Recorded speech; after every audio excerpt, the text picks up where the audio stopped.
Places like this help us rekindle our love for the things we've been chasing half our lives. Fishing, four-wheel driving, and just being out in nature. This is why we stretch ourselves and travel across the continent, to find those dots on the map where wildness still resides, where we can disappear into the landscape and see what the world was once like. Another nice mangrove jack here, probably the best one I've landed so far. Just hooked him on a bit of locally caught cod.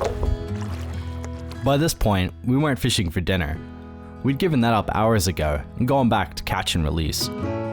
We still kept a few extra fish to hand out to the locals when we got back to the ramp, and released the rest. Oh, that's what we got. A little cod. Just mixing it up a bit. Beautiful estuary cod. These guys can take just about any lure that you throw down there. Pretty common bycatch if you're fishing for barramundi. These guys always hide up in the structure and come out and bang anything with that huge mouth. But he's taking some bait today. Boy, could he pull. Probably top 4 table fish in these waters out here. I don't think I've ever seen an ecosystem so far removed from mankind, where nature seems to plow on incessantly, where the fish practically jump into the boat. Well, I gotta say, Johnno's definitely delivered. Port Keats is somewhere I'm definitely gonna be coming back to. There's plenty of fish here. Fingermark, jacks, cod. This place has really turned it on for us. And one of the coolest things about fishing out here is that you're not just fishing for yourself for sport, we're fishing for our own dinner. And also the dinner of a lot of the guys that live in the community. Johnno lives in the community here, and one of the ways that he sort of gives back to the place is when we come out and catch a few fish, put them in the esky, shares it around with all the locals, and these guys, some of them live off this stuff. So pretty important way of sort of maintaining those close ties with the rest of the community, helping keep people fed. Makes fishing a little bit more wholesome, I think.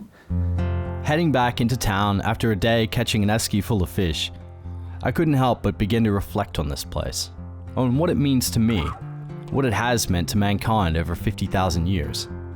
To those people, it has been home for millennia. To me, it is a wildness, a strangeness on the horizon, and yet, it also begins to feel like home. I've been thinking about this concept of the edge and what it really means to me out here. And there's a few ways to look at it. You've got the edge of the landscape where it meets the water, the edge of civilization. But I think the one that means the most to me is just the edges of my own boundaries of exploration, the edges of where I've been before, and trying to push myself further and further with every trip that I do. And that, I think, is what makes it an adventure, that desire to just keep pushing things a little bit further. And I'm challenged in everything I do up here, but also learning about new landscapes and new people. The horizon's ever expanding out here. And I think that's what the edge is really about.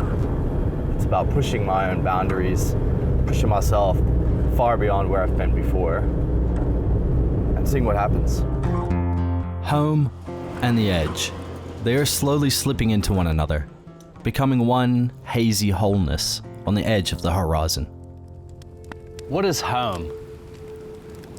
For a lot of people, that's a concept that's not really tied to any place on the map. It's a way of living. It's a manner of looking at the world.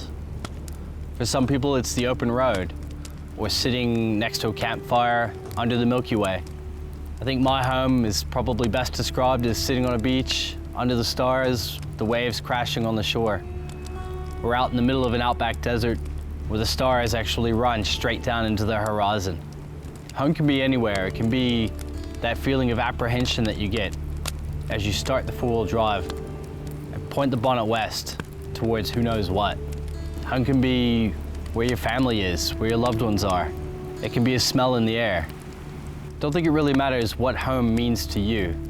The trick is to figure out where that is, or what it is, and to spend as much time as you possibly can there.